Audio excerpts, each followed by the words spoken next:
हमारी एक बड़ी परसेंटेज बिजनेस ओनर्स की उसने नेक्स्ट ईयर में कितनी सेल वो अचीव कर सकते हैं इस नंबर को कभी पेपर पे डॉक्यूमेंट ही नहीं किया है। हेल्थ इंश्योरेंस, टर्म इंश्योरेंस, ये इसको अवॉइड करते रहते हैं और हम सब लोगों को अपना डेट ऑफ बर्थ पता है लेकिन डेट ऑफ डेथ हम में से किसी को भी अपना नहीं पता। क्या बात है sir. But that was like कि गवर्नमेंट ने डिफेंस में ऑलमोस्ट 54,000 करोड़ जो है वो उन्होंने इस बार इन्वेस्ट करने का प्लान बनाया है। तो एज ए फाइनेंशियल एजुकेटर आप क्या गाइड करेंगे so that individual can take some benefit out of it? आपका एक्सपीरियंस है। Hey everyone, so today we have a really amazing speaker और उनको स्पीकर बोलना एक्चुअली एक सिंगल इन्फॉर्मेशन उनके बारे में देना है। He is such amazing personality helping so many thousands of individual people as well as businesses and helping them grow. तो I won't waste a single minute and I would introduce the amazing personality CA Nitesh Gupta sir, and really happy sir you are here in this podcast today. Thank you so much Rahul ji. Thank you so much. It's a pleasure. Sir, it's our pleasure that you are in this podcast and हम लोग आगे जो different questions मेरे पास already हैं उसमें हम आगे बढ़ें, but I want कि थोड़ा सा एक लाइफ जर्नी आपका 21 years of experience, so many different forums you are at different levels. Correct. Working with governments and different levels as well. थोड़ा सा आप एक जर्नी शेयर करिए so our viewers can get more information about it. Sure. So Rahul ji, to start with जो आप 21 साल की journey जिसकी बात कर रहे हैं, सो ये कभी भी चार्टर्ड अकाउंटेंट ऐसा लगता है कि मैं पढ़ने में कितना स्टूडियस रहूँगा या ये, और अगर मैं इसकी आपको रियली सच्चाई बताऊँ तो कभी भी एकेडमिक्स उतना स्ट्रॉन्ग नहीं था। और मैनी टाइम्स अब ये लगता है कि उस समय शायद ये अगर गाइडेंस और अच्छी मिलती तो और अच्छा कर रहे होते, बट नॉनदलेस जो है ईश्वर का आशीर्वाद है। तो इस 21 साल की जर्नी में ये रियलाइजेशन जल्दी आया कि थोड़ा सा कुछ सोसाइटी में कंट्रीब्यूट भी करना है और अपने पर्सनल लेवल पर भी अपने नाम को थोड़ा सा बड़ा करना है, जनरल नहीं रहना है और भीड़ का हिस्सा ना बनते हुए किस तरीके से एक स्टेप फॉरवर्ड लेते हुए लोगों में अपनी पहचान बने, तो उसकी तरफ थोड़े से डेडिकेटेड एफर्ट्स हमेशा रखे गए। और अपने लिए फील्ड का सिलेक्शन, सब्जेक्ट का सिलेक्शन और इंडस्ट्री में रेगुलरली, क्योंकि डिफरेंट फोरम्स पे एज अ स्पीकर एक्ट करते हैं, डिफरेंट फोरम्स के साथ में कनेक्ट है, and for the cause of industry. In fact आपको ये जान के अच्छा लगेगा कि जो पॉलिसी ड्राफ्टिंग इश्यूज हैं उसमें भी कहीं ना कहीं कंट्रीब्यूट करते रहते हैं। So great sir. सो जो गवर्नमेंट में आप देखते हैं उसको हिंदी में ये शब्द मैंने बाद में सीखा है, प्रतिवेदन। सो इंग्लिश में भी कॉल इट मेमोरेंडम और हिंदी में इट इज प्रतिवेदन। प्रतिवेदन हमारे यहाँ उत्तर प्रदेश सरकार में काफी सारे दिए जाते हैं, तो कई बार MSME रिलेटेड प्रतिवेदन का काफ़ी बार हिस्सा रहता हूँ मैं। तो इंडस्ट्री में कैसे कंट्रीब्यूट कर सकते हैं, और इनफैक्ट नॉट ओनली दिस, मेरे को ऐसा लगता है कि जनरल मासेस में फाइनेंशियल अवेयरनेस का बहुत बड़ा नीड है, तो उसको भी कोशिश करते हैं कि कैसे लोगों को एम्पावर किया जाए फाइनेंशियल अवेयरनेस के तौर पर।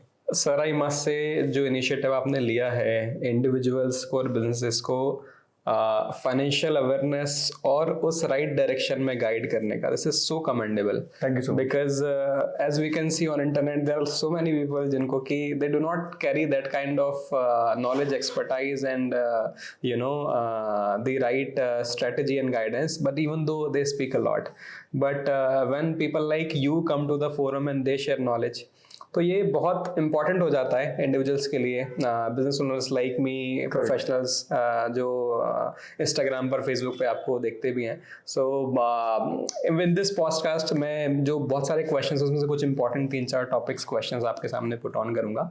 और पहला जो question I want to put on to you is कि क्या वो कॉमन 3-4-5 ऐसे मिस्टेक्स हैं जो आपको लगते हैं जो जनरली एक कोई भी जॉब करने वाला इंडिविजुअल हो या बिजनेस करने वाला हो जो कि बहुत ज़्यादा मिस्टेक्स मेक करते हैं अपने फाइनेंशियल लिटरेसी ना होने के कारण से, जो इनको ज़रूर अवॉइड करना चाहिए? Please share light on this. So coming to your question Rahul ji, मैं इसमें 2 पर्सपेक्टिव, आपने क्योंकि 2 एंगल से इसको पूछा है, so as a business owner और एज अ इंडिविजुअल। तो बिजनेस ओनर के लिए मैं जैसे एक एग्जांपल आपको समझाने की कोशिश करता हूँ कि हम लोग मार्च के ऑलमोस्ट एंड में हैं, Right. और फाइनेंशियल ईयर हमारा नया शुरू होने जा रहा है, and I am pretty sure कि हमारी एक बड़ी परसेंटेज बिजनेस ओनर्स की उसने नेक्स्ट ईयर में कितनी सेल वो अचीव कर सकते हैं इस नंबर को कभी पेपर पे डॉक्यूमेंट ही नहीं किया है। और इसका रिपरकशन ये है कि वो जिसको बोलते हैं कि भगवान भरोसे हमारा बिजनेस चल रहा है, तो अच्छा हो गया तो और खराब हो गया तो आपका क्या कंट्रीब्यूशन रहा उसमें, ये असेसमेंट नहीं हो पाया उसके अंदर।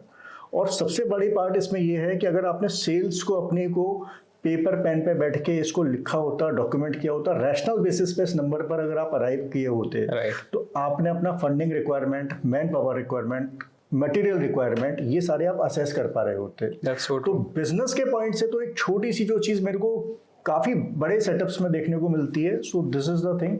और अगर बड़ा बिजनेस है तो इस एक्टिविटी को क्वार्टरली बेसिस पे होना चाहिए, थोड़ा छोटा बिजनेस है तो एटलीस्ट 6 ईयरली बेसिस पे, 6 मंथली बेसिस पर आप करिए इसको, तो अकॉर्डिंगली आप इसको प्लान कर सकते हैं।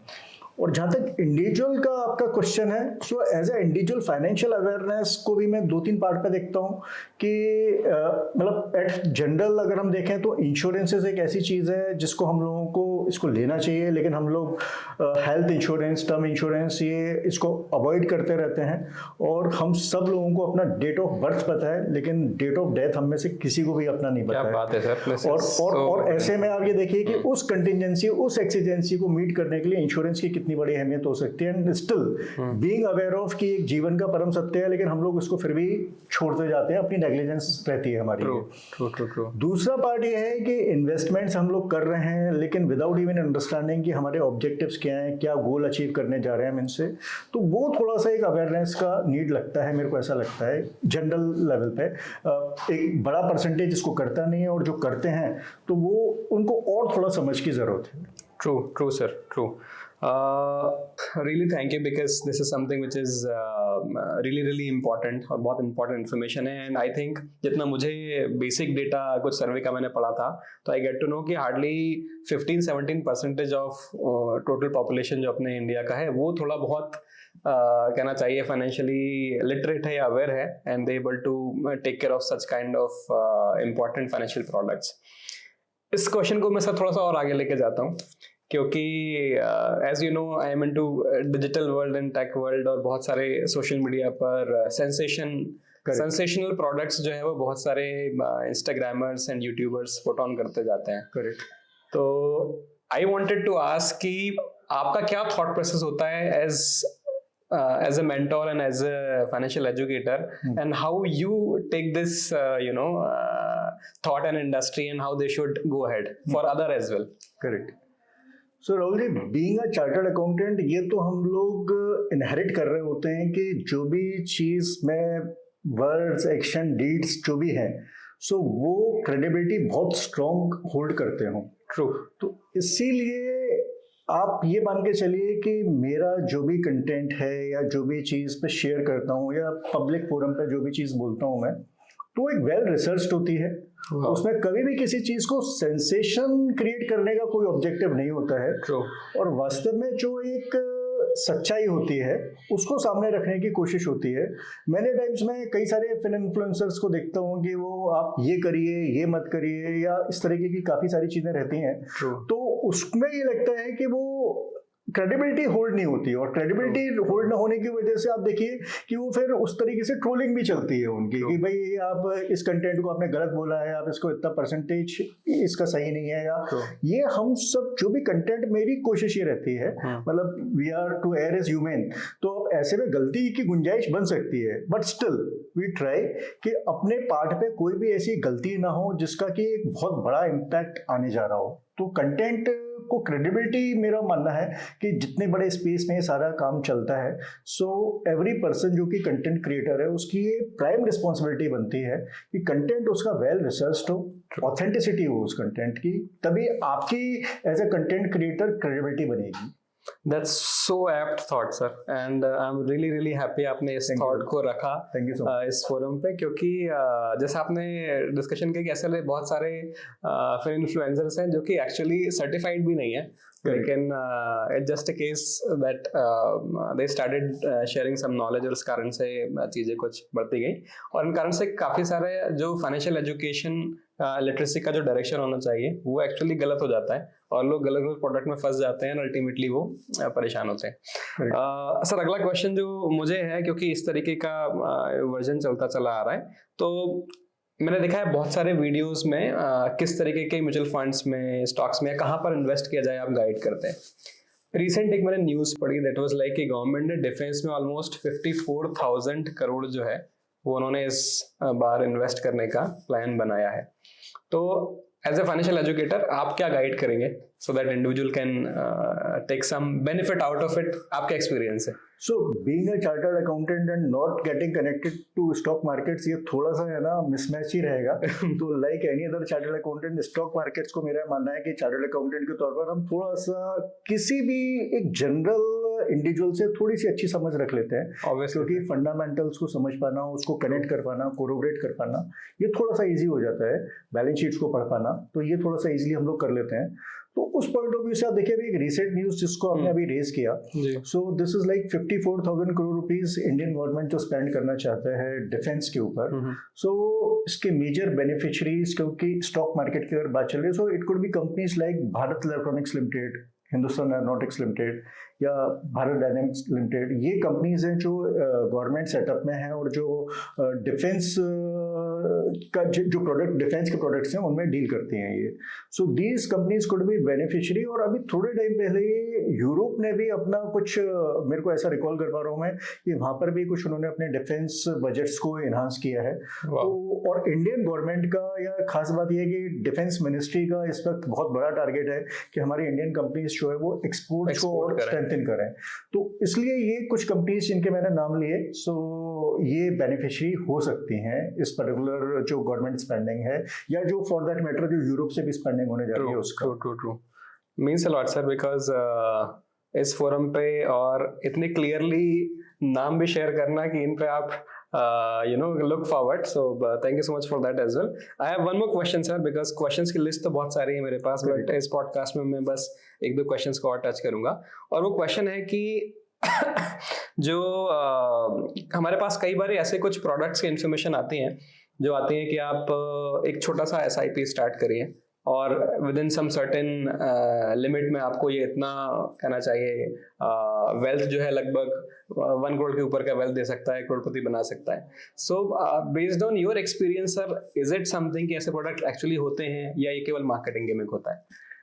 सो राहुल जी, अगर थोड़ा सा आप स्टॉक मार्केट्स को अगर देखना और उसको अगर आप समझने का कोशिश करें तो these have been wealth creators. ऐसा नहीं है, वेल्थ क्रिएट हुई है स्टॉक मार्केट्स में, पर आप ये सोचें कि ओवरनाइट या एक शॉर्ट पीरियड में कुछ हो रहा है, तो ऐसा कुछ भी नहीं हो रहा। अमूमन तौर पर अगर आप थोड़ा सा एनालिसिस देखेंगे तो स्टॉक मार्केट्स ने डिफरेंट पीरियड्स में डिफरेंट सेट ऑफ रिटर्न्स दिए हैं। लेकिन अगर आप एवरेज रिटर्न की बात करेंगे तो किसी साल बहुत ऊपर है तो अगले साल उसमें बिल्कुल कन्वर्ज करते हुए वो नीचे हो जाता है। सही बात है। तो ऐसे में आपको जो देखना है over a period compounded annual growth rate, CAGR जिसको हम बोलते हैं, वो नंबर देखिए। और इंडियन स्टॉक मार्केट का ये नंबर करीब करीब 14 to 15% के कहीं आसपास है ये।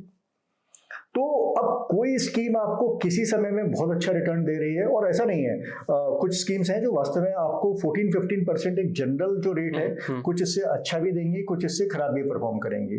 तो जस्ट द पॉइंट इज कि आप जिस समय उस स्कीम का सिलेक्शन करने जा रहे हैं, सो उस स्कीम का पास्ट रिकॉर्ड कैसा रहा है, उस स्कीम के जो प्रमोटर्स हैं या जो उस स्कीम की जो टीम है जो रिसर्च कर रही है, वो कितने टाइम से उस पर्टिकुलर स्टॉक स्कीम में उस तरीके के रिटर्न्स लेके आ पा रही है। So these are the points to be considered. और खास बात ये जो आपको समझ में आनी चाहिए कि एक थीम पर्टिकुलरली किस समय काम कर रही होती है। जैसे अभी जो थीम है वो टूरिज्म, हॉस्पिटलिटी, ये या एयरलाइंस, ये इंडस्ट्री अच्छा परफॉर्म कर रही है। तो आने वाले समय में, क्योंकि आप देखिए ऑनरेबल प्राइम मिनिस्टर का वो टूरिज्म को लेकर उन्होंने काफी प्रमोट किया था, तो ऐसे में जो है वो ये थीम इस वक्त अच्छा काम कर रही है। इंडियन टूरिज्म आप देखिए किस तरीके से किस स्पीड में बढ़ रहा है। तो जस्ट हम लोगों को थोड़ा सा मार्केट को समझ लेते हुए कि फंडामेंटल्स को अगर हम समझें कि क्या इस वक्त चीज काम कर रही है। अब आप ये कहेंगे अब ऐसे में मैं ऐसे स्टॉक्स में पैसे लगा दूं जहां पे कि अमेरिकन कंपनीज का टैरिफ आने वाला है, तो बट ऑब्वियस है कि वो आपको नुकसान ही देगा।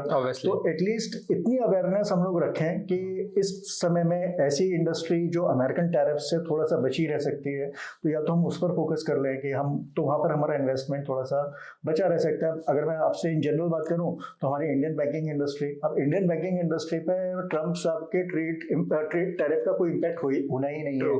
तो अब इसलिए थोड़ा सा समझ की जरूरत है। तो और अगर एज ए जनरल पर्सन अगर आपको ये समझ नहीं है तो और आप पैसे को बढ़ाना भी चाहते हैं, तो ऐसे में जरूरी है कि आपके जो भी इस तरीके के कंसल्टेंट्स जो अवेयर हैं इन सब चीज़ों से, गेट कनेक्टेड विद देम और वो आपको डेफिनेटली गाइड कर सकते हैं। Wonderful sir. And I think जितने भी व्यूअर्स इस पॉडकास्ट को यूट्यूब पर या इंस्टाग्राम पर देख रहे हैं, so they can also reach out sir as well, because I think for important financial decisions it is always best to take advice from the expert, Correct. not from Google. Correct. Right, sir? Correct. Because sometimes it happens because I speak with some doctors as well, so they talk about it. आप ना doctor मत बनो. So similarly, you invested 21 years, and this is that based on experience. Correct. It comes. Correct. What is right, what is wrong. Correct. Wonderful, sir. आपने बहुत सारी 2-3 important बातें जो मैं उसमें से पिक कर पाया. एक तो था which was regarding कि US market या कौन से स्टॉक में इन्वेस्ट नहीं करना टाइम पे. तो I just have a follow up question on this one कि 2025 में और आने वाले 2026 के हिसाब से आपको क्या लगता है कि इस टाइप के या इन सेगमेंट के स्टॉक्स में आपको इन्वेस्ट नहीं करना चाहिए? If you can share that piece of advice to us. मेरे ख्याल से नहीं की बजाय मैं ये शायद थोड़ा ज्यादा अच्छा बता पाऊंगा कि कहाँ पर आप कर सकते हैं. Okay. तो नहीं वाली लिस्ट थोड़ा सा मतलब आप हमेशा ये देख रहे होते हैं कि हाँ इस पर्टिकुलर एरिया में आप इन्वेस्ट कर सकते हैं. True. सो अभी बट स्टिल आपने नहीं वाली भी बात की है, तो वो मेरे को जो थोड़ा सा एक मेरा जितना एक लिमिटेड नॉलेज है उसमें मेरे को लगता है कि एफएमसीजी एक ऐसा स्पेस है जहाँ पे कि टॉप लाइन, अब एफएमसीजी आप जितना भी जो कंपनीज आपकी HUL टाइप की कंपनीज हैं या ब्रिटानिया या इस नेचर की जो कंपनीज हैं, तो टॉप लाइन ग्रोथ जो है वो डबल डिजिट को भी अचीव नहीं कर पाती है यहाँ पे, क्योंकि ऑलरेडी इतना पेनिट्रेटेड है ये मार्केट कि अगर मैं आपसे कहूँ कि नहीं अब आपको एक मंजन नहीं 2 मंजन इस्तेमाल करने हैं तो वो नहीं पॉसिबल है कि आपको जो ना एक ब्रेड नहीं 2 ब्रेड खानी है, उसको पॉसिबल नहीं है क्योंकि डीपली पेनिट्रेटेड है ये मार्केट.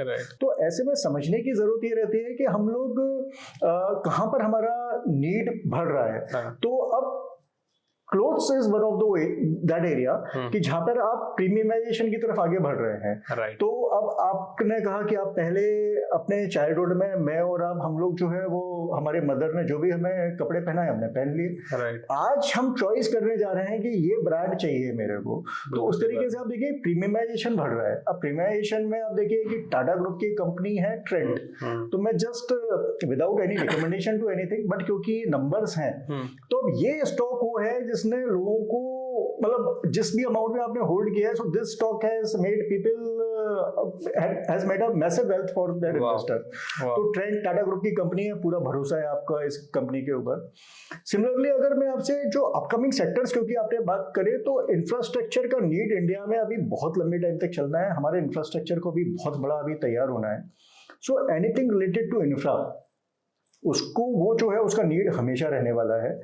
एक क्वेश्चन जो है वो मैं जरूर कहना चाहूंगा कि एक ऑल्दो नॉट इन आइसोलेशन लेकिन पी मल्टीपल एक ऐसी चीज है जो कि एज ए इंडिविजुअल हम लोगों को किसी भी पर्टिकुलर स्टॉक पे वॉच करनी चाहिए. Right. और अगर पी मल्टीपल हमारा लो या एवरेज रेंज में है तो आप उस इन्वेस्टमेंट पे आगे बढ़ सकते हैं.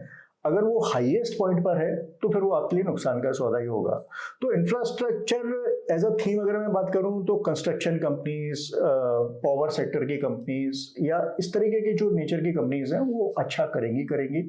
और दूसरा जो है वो QSR स्पेस, क्योंकि आप देखिए जिस तरीके से यंगस्टर्स का नीड जो है वो फूड को लेके और ये सब बढ़ता जा रहा है तो ऐसे में ये कंपनीज भी अच्छा करेंगी. ट्रू. सर आपने एक नाम लिया था अभी कि ट्रम्प जो है उनका बहुत इम्पैक्ट इंडिया में है नहीं, बट हम लोग को यंगस्टर्स से काफ़ी क्वेश्चंस आते हैं जो क्योंकि अभी हमने देखा कि बहुत US मार्केट कर रहा है मैसिव तरीके से कि आप क्रिप्टो में इन्वेस्ट करिए, क्रिप्टो को हम बहुत बूम कर देंगे. सो फॉर यंग इन्वेस्टर्स और for early age investors what's your recommendation? इसमें देखिए थोड़ा सा एक फैक्ट के साथ में शेयर करता हूं मैं आपको. क्रिप्टो क्या इंडिया में रेगुलेटेड है? मेरे नॉलेज में तो नहीं है सर. हाँ, so you are very correct. Crypto India में रेगुलेटेड नहीं है. ओके. अब जो प्रोडक्ट रेगुलेटेड ही नहीं है, जिसका कोई रेगुलेटर ही नहीं है, तो आप समझिए कि उसमें कोई रेगुलेशंस अगर नहीं होंगे और कोई नियम कायदे कानून नहीं है, तो रिस्क आप उससे आप एसोसिएट कर सकते हैं। अगर किसी चीज का नियम कायदा कानून नहीं है तो आप रिस्क आप समझ जाइए कि वो Correct किस है। लेवल का रिस्क लिया हुआ है। हाई रिस्क प्रोडक्ट है वो। हाँ, हाई रिस्क प्रोडक्ट है। अब यंगस्टर्स को क्या होता है ना कि वो जिसको एक वो किक चाहिए होता है, तो वो एक किक जो है ना इस प्रोडक्ट में है। आप देखिए ट्रम्प साहब जब आने वाले थे तब, अगर इफ आई कैन रिकॉल, तब ये $1,08,000 के आसपास का एक मैं exactly bitcoin yes correct. So bitcoin this was prevailing at that price. अभी नीचे आते आते अभी ये $90,000 के आसपास को टच करेगा। तो वॉलेटिलिटी का आप लेवल देखिए किस तरीके की वॉलेटिलिटी है। करेक्ट। तो इसीलिए यंगस्टर्स को या फॉर दैट मैटर किसी को भी जो भी प्रोडक्ट आप इन्वेस्ट करने जा रहे हैं, तो आप को नुकसान से अगर बचना है तो आपको डेफिनेटली पहले उस प्रोडक्ट की समझ होनी चाहिए, तब आप उसमें इन्वेस्ट करिए। अब F&O सेबी ने कहा 90% से ऊपर लोग इन्वेस्टर्स उसमें लॉस कर रहे हैं, तो आप बिना समझे कुछ भी करने जाएंगे। मैं आपसे कहूंगी आप गोल्ड खरीद लीजिए, आप हाईएस्ट पॉइंट पे आप गोल्ड को खरीद लीजिए, गोल्ड के प्राइसेस स्लैश होंगे तो आपको नुकसान होगा। तो इसलिए जो भी आप प्रोडक्ट खरीदने जा रहे हैं या जिस प्रोडक्ट पे आप इन्वेस्टमेंट करने जा रहे हैं, so just first have a knowledge, तब आप उसमें जाइए। सो एप्ट एडवाइसेस और कितनी clear advices sir, and I am sure कि चाहे आप एक कहना चाहिए अर्ली एज इन्वेस्टर हैं या इन्वेस्टमेंट स्टार्ट करने वाले, ये advices can become the roadmap. आप इनको ना गीता, बाइबल, कुरान मान के you can get started. So we'll stop in this podcast here. If you have any questions जो कि आप पूछना चाहते हैं नितेश सर से, you can put into the comment box. And I'm sure whenever sir has time along with the team, they will be able to reply and help you.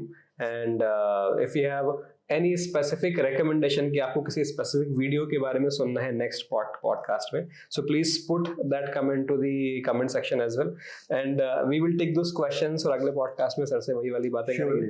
Thank you so very much sir for sparing time and sharing your wonderful knowledge. Thank you so much everyone. अगर आपने अभी तक channel को subscribe नहीं किया है तो please hit that bell icon after subscribing so that you can keep getting amazing experienced great knowledge from personalities like C. Nitesh sir. Thank you so much. See you into the next video.